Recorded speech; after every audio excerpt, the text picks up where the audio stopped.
Hello aspirants. आज इस video में हम बात करेंगे जो न्यू बिगनर है या जो न्यू एस्पिरेंट है सीजीपीएससी की तैयारी कैसे करेंगे। जितने भी लोग जो नए स्टूडेंट है या जो नए एस्पिरेंट है सीजीपीएससी की तैयारी करना चाहते हैं या सीजीपीएससी के फील्ड में आना चाहते हैं, उनके मन में तरह तरह के क्वेश्चन उठते हैं कि तैयारी कैसे करें, कितना टफ है ये एग्जाम, कितना उम्र होना चाहिए, क्या क्वालिफिकेशन होना चाहिए, क्या क्या सब्जेक्ट इसमें पढ़ने पड़ेंगे। आपके जितने भी न्यू एस्पिरेंट है, जितने भी उनके डाउट होते हैं, इस वीडियो में पूरे डाउट आपके जो है क्लियर हो जाएंगे। आप मेरे साथ वीडियो में पूरे बने रहिए, आपके जितने भी डाउट है सारे डाउट जो है आज इस वीडियो में पूरे आपके क्लियर हो जाएंगे। ठीक है, चलिए देखते हैं सीजीपीएससी प्रीलिम्स की तैयारी कैसे करें। जो नए एस्पिरेंट है खास तौर पर इनके लिए वीडियो काफी महत्वपूर्ण ये वीडियो जो इस फील्ड में आना चाहते हैं। देखो यहां पर हम बात करेंगे सबसे पहले प्रीलिम्स के बारे में, प्रीलिम्स की तैयारी कैसे करेंगे। देखो सीजीपीएससी के बारे में मैं थोड़ा सा बता देता हूं। इसका जो पूरा नाम है Chhattisgarh public service commission. English में से क्या बोलते हैं, सीजीपीएससी का फुल फॉर्म क्या है, Chhattisgarh public service commission. Hindi में इसे क्या कहते हैं, छत्तीसगढ़ लोक सेवा आयोग। देखो सीजीपीएससी का जो एग्जाम है 3 चरणों में कंप्लीट होता है। सबसे पहले प्रीलिम्स, सेकेंड एग्जाम जो इसका होता है मेंस, और थर्ड इसका जो स्टेज होता है इंटरव्यू। ठीक है, तो यहां पर हम बात करेंगे जो न्यू बिगनर है कम से कम उनको प्रीलिम्स के बारे में हम बताएंगे, और इसके जस्ट अगले वीडियो में लाऊंगा कि मेंस की तैयारी आप कैसे करेंगे, क्या क्या सब्जेक्ट्स आपको पढ़ने पड़ेंगे। इस वीडियो में हम देखेंगे प्रीलिम्स की तैयारी कैसे करेंगे। ठीक है, जो नए एस्पिरेंट है उनके लिए काफी महत्वपूर्ण ये वीडियो है। चलिए देखते हैं। सबसे पहले उनके मन में ये डाउट रहता है कि क्वालिफिकेशन क्या होना चाहिए, यानी कि कितना पढ़ा लिखा होना चाहिए सीजीपीएससी की तैयारी करने के लिए। मैं सबसे पहले ये बता दूं, अगर आप जो है कोई भी सब्जेक्ट से हो, कोई जरूरी नहीं इसमें कंपलसरी कोई सब्जेक्ट में क्वालिफिकेशन होना जरूरी नहीं है। अगर आप आर्ट्स में ग्रेजुएशन है तो भी इसकी तैयारी कर सकते हैं, अगर आप एग्रीकल्चर वाले हैं तो भी इसकी तैयारी कर सकते हैं, अगर आप मैथमेटिक्स वाले हैं, इंजीनियरिंग भी किए हुए हैं या मेडिकल फील्ड वाले हैं तो भी इसकी तैयारी कर सकते हैं। यानी कि कोई भी सब्जेक्ट में आपका केवल ग्रेजुएशन मांगता है। इसमें अदर और डिप्लोमा, किसी प्रकार का कंप्यूटर की डिप्लोमा होना चाहिए, अदर सर्टिफिकेट होना चाहिए, ऐसा बिल्कुल डिमांड नहीं करता। केवल आपको किसी भी सब्जेक्ट से ग्रेजुएशन को होना जरूरी है। ठीक है, इसके लिए आपको ध्यान में रखना है 21 वर्ष, न्यूनतम आयु 21 वर्ष का होना जरूरी है। जब आप 21 वर्ष हो जाएंगे तभी आप फॉर्म फिलअप कर पाएंगे या फिर उसके एग्जाम में बैठ जाएंगे। अदरवाइज आपका जो है अगर 21 वर्ष नहीं हुआ रहेगा तो आप जो है फॉर्म फिलअप जब करेंगे तो इसका प्रोसेस आगे बढ़ेगा ही नहीं। ठीक है, तो ये जो नए एस्पिरेंट है जो सीजीपीएससी की तैयारी करना चाहते हैं, आपको समझ आया कि आपको क्वालिफिकेशन क्या होना चाहिए। कोई भी सब्जेक्ट से केवल आपका ग्रेजुएशन होना चाहिए, मास्टर डिग्री की जरूरत नहीं है, केवल बैचलर डिग्री होना चाहिए। ईयर 21 साल, न्यूनतम 21 साल होना चाहिए। ठीक है, चलिए अगला देखते हैं। सीजीपीएससी प्रीलिम्स का जो एग्जाम पैटर्न के बारे में हम बात कर रहे थे। ओवरऑल अगर देखें सीजीपीएससी का एग्जाम 3 चरणों में होता है, प्रीलिम्स, मेंस, इंटरव्यू। लेकिन इसमें हम बात करेंगे प्रीलिम्स के बारे में, हम पहले बात कर रहे हैं। तो प्रीलिम्स का जो एग्जाम होता है ऑब्जेक्टिवल होता है। प्रीलिम्स का एग्जाम ऑब्जेक्टिवल यानी कि वस्तुनिष्ठ पर होता है, यानी कि आपको 4 ऑप्शन दिए जाएंगे, एक सही ऑप्शन आपको टिक करना है और इसमें माइनस मार्किंग होता है। ठीक है, प्रीलिम्स का एग्जाम के बारे में बता रहा हूं। ये 4 प्रश्न आपको दिए जाएंगे, एक आपको टिक लगाना है। अगर आप जो है 3 गलती करते हैं यानी कि 3 गलत आंसर लगाते हैं तो एक आपका सही आंसर जो है कट लिया जाएगा, इसलिए इसको बोलते हैं 1/3, 1/3 माइनस मार्किंग। अगर आप 3 जो गलत पर टिक लगाते हैं तो आप जो एक सही किए रहेंगे वो कट जाएगा, यानी कि 3 गलत पर एक आपका सही जो आंसर है कट जाएगा। ठीक है, और प्रीलिम्स जो एग्जाम है उसके बारे में मैं आपको बता दूं।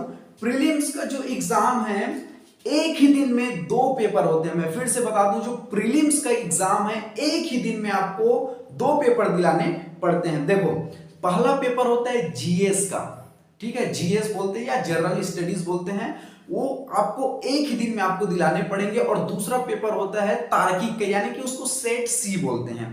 ठीक है, तो जो जीएस का जो पेपर होता है, पहला पेपर आपको सुबह 10 बजे से लेकर 12 बजे यानी कि 2 घंटे में आपको दिलाने पड़ेंगे। उसके बाद 2 घंटे आपको ब्रेक दिया जाएगा, यानी कि 12 बजे से 2 बजे तक आपको नाश्ते के लिए, आराम करने के लिए ब्रेक दिया जाएगा। फिर 2 बजे से 4 बजे तक सेट सी का पेपर होगा।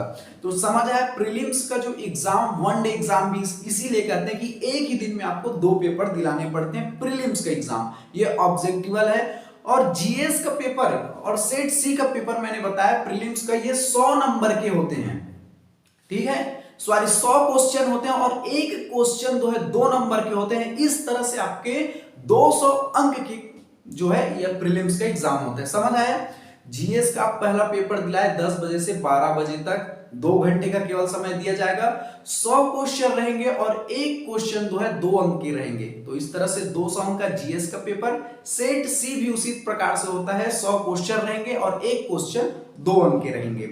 ठीक है, यहां तक क्लियर हुआ। सीजीपीएस की प्रीलिम्स का एग्जाम पैटर्न आपको समझ में आया और एक ही दिन में दोनों पेपर आपको दिलाने होंगे। चलिए अगला देखते हैं। जो न्यू एस्पिरेंट है वो प्रीलिम्स की जब तैयारी करते हैं तो आपको कौन कौन से सब्जेक्ट आपको पढ़ने पड़ेंगे।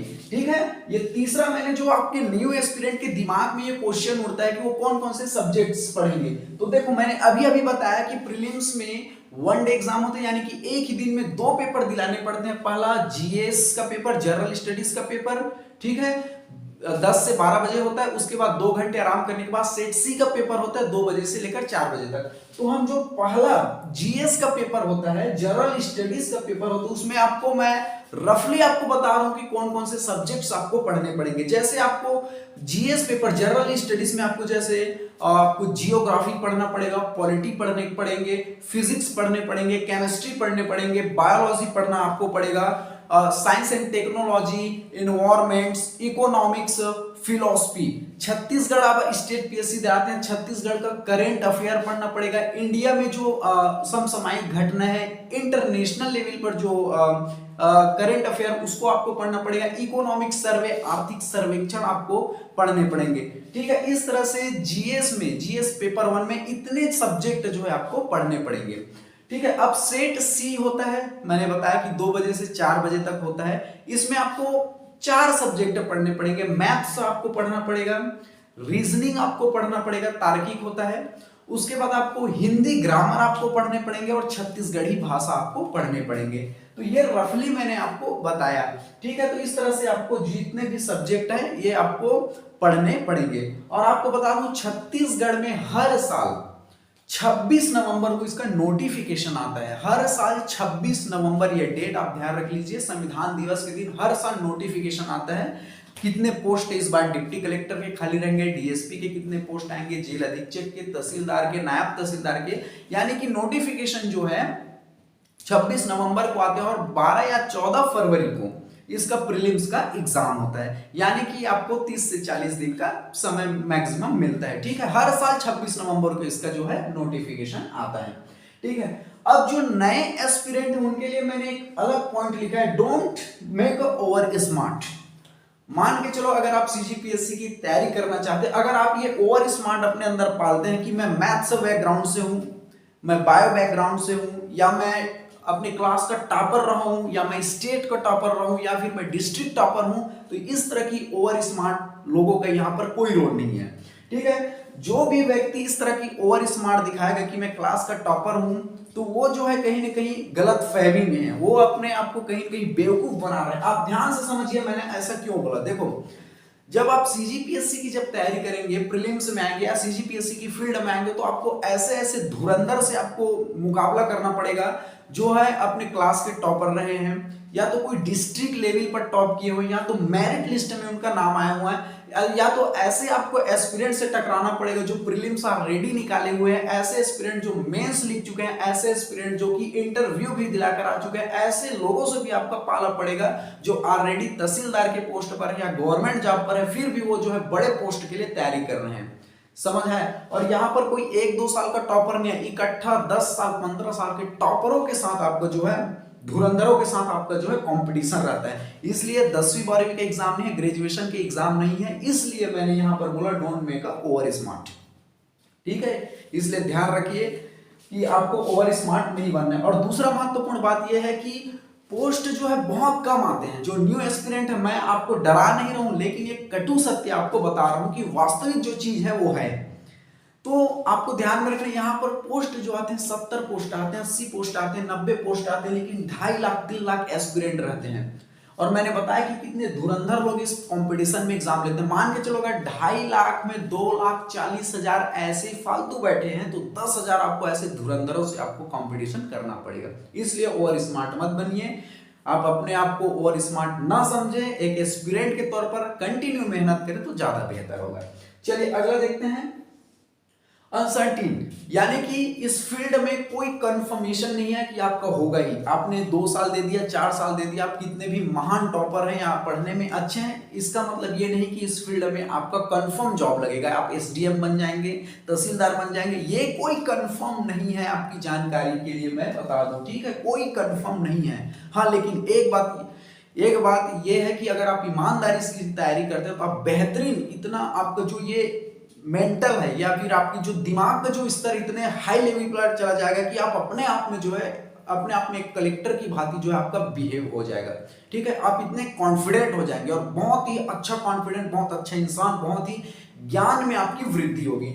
लेकिन अगर पोस्ट आपको मिले कंफर्म, ये नहीं है। मान के चलो यार 2.5 lakh 3 lakh aspirant form fill up करते हैं, 90-70 पोस्ट रहते हैं, उसमें भी एसटी एससी ओबीसी जनरल में जो है डिवाइडेड रहता है। तो मान के चलो 90 पोस्ट निकला है, उस 2.5 लाख में केवल 90 लोगों का लगेगा, तो 91 व्यक्ति तो बेवकूफ नहीं हो गए या पढ़ा लिखा नहीं हो गए, उन्होंने क्या मेहनत नहीं किया होगी, क्या उन्होंने टाइम नहीं दिया होगा। ठीक है, तो ये कहने का मतलब ये चीज है कि आपकी मेहनत में कहीं पर कोई कमी नहीं आते, यकीन मानो पोस्ट में कमी होती है। ठीक है, इसलिए आप ये लेकर ना चले कि आप कंफर्म इस फील्ड में आने के बाद आप सफल हो जाएंगे गवर्नमेंट के आधार पर या गवर्नमेंट जॉब आपको लगेगा, लेकिन आप एक बेहतरीन नॉलेज आपको मिलेगा, बेहतरीन इंसान आप बन पाएंगे। चलिए, और मैं न्यू एस्पिरेंट को डरा नहीं रहा हूं, जो सही बात है वो आपको बता रहा हूं। चलिए अगला देखते हैं, जो न्यू एस्पिरेंट है, जो सीजीपीएससी की तैयारी करते हैं, उनके अंतर्गत बेशक ये क्वालिटी होना चाहिए कि धैर्य उनके अंतर्गत होना ही चाहिए, पेशेंस उसके अंतर्गत होना ही चाहिए, धैर्य। देखो ये जो है एक टेस्ट क्रिकेट की तरह, एक समुंदर की तरह, अगर इसमें डुबकी लगाना है, इसमें सफल होना है, तो आपको धैर्य रखना पड़ेगा। कभी कभी ऐसा होता है कि हमारे आसपास में ऐसा देखने को मिलता है जिनका लगातार 4 बार प्रीलिम्स नहीं निकला है, लगातार 4 बार प्रीलिम्स नहीं निकला है।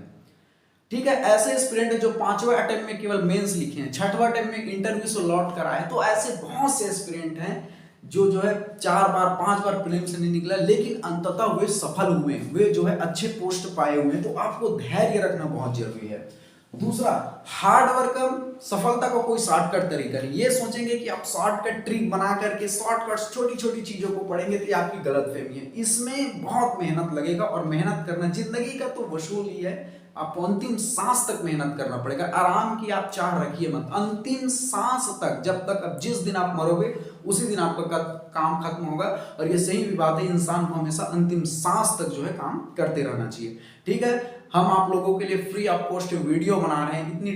इतनी गर्मी लग रही है, हमें रात के 12 बज रहे, फिर भी हमारा एक प्रयास है समाज के लिए हम कुछ दें। आज रात के 12 बज रहे, दुनिया सो रही है, हम जग रहे, लेकिन आज भी हम मेहनत करते हैं, क्योंकि हमें पता है अंतिम सांस तक हमें मेहनत करना है। ठीक है, तीसरा जो न्यू एस्पिरेंट है, आपको ध्यान में रखना है कंटिन्यू, निरंतरता। सफलता का एक बहुत ही अच्छा सूत्र है कंटिन्यू, बीच में आपको क्विट नहीं करना है, आपको हमेशा निरंतरता जारी रखना है। और चौथा होता है कहीं न कहीं आपको ये लक।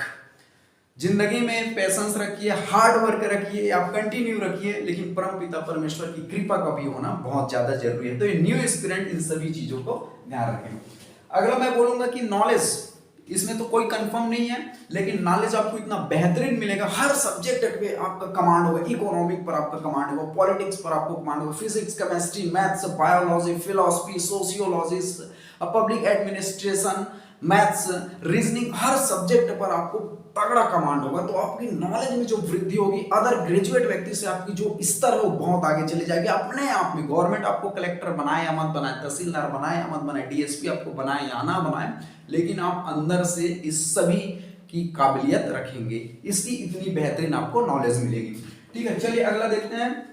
अगर इस फील्ड की आप तैयारी कर रहे हैं तो सबसे महत्वपूर्ण बात आपको ध्यान में रखना है, न्यू एस्पिरेंट को नेगेटिविटी, जो नेगेटिव आदमी है, जो गांव स्तर के लोग हैं उनसे आपको दूर रखना है, ये सबसे महत्वपूर्ण है। आपके माहौल कैसा है, आसपास के लोग कैसे हैं, इसको बहुत ज्यादा आपको ध्यान में रखना है, क्योंकि जो पढ़े लिखे नहीं है, सीजीपीएससी का सी भी उनको नहीं पता, वो आपको ज्ञान दे देंगे कि क्या तैयारी कर रहा होगा नहीं, ये सब फालतू चीजें नहीं बन पाओगे। उनको सीजीपीएससी का सी पता नहीं, वो आपको क्या ज्ञान देगा। और मूर्ख एस्पिरेंट भी होते हैं कि जो कभी पढ़ा लिखा नहीं, उनकी बातों पर भी आ जाते हैं। बल्कि उस व्यक्ति को तुम अपने हिसाब से लाओ, कि ना कि तुम उसके हिसाब से मेंटेलिटी पर गिर जाओ, ठीक है। तो इसलिए आपको ध्यान में रखना कि ऐसे जो मजाक बनाते हैं ऐसे लोगों से आपको कहीं ना कहीं दूर रखना है। आपके जो मेंटल है उनको स्ट्रांग रखना है और एक निरंतरता के साथ आपको तैयारी करना है। तो जितने भी सीजीपीएससी जो एस्पिरेंट है, न्यू एस्पिरेंट है, ये इन सब बातों को आपको ध्यान में रखना है। और जिंदगी में कोई चीज इम्पॉसिबल नहीं है, बस निरंतरता रखिए और कहीं ना कहीं आपका ज्ञान जो है अंतिम सांस तक आपको साथ देगा, ठीक है। चलिए, आपको जितने भी सीजीपीएससी एस्पिरेंट उनको काफी अच्छे से नॉलेज मिला होगा, ऐसा मैं आशा करता हूं। चलिए, थैंक यू वेरी मच। जय हिंद।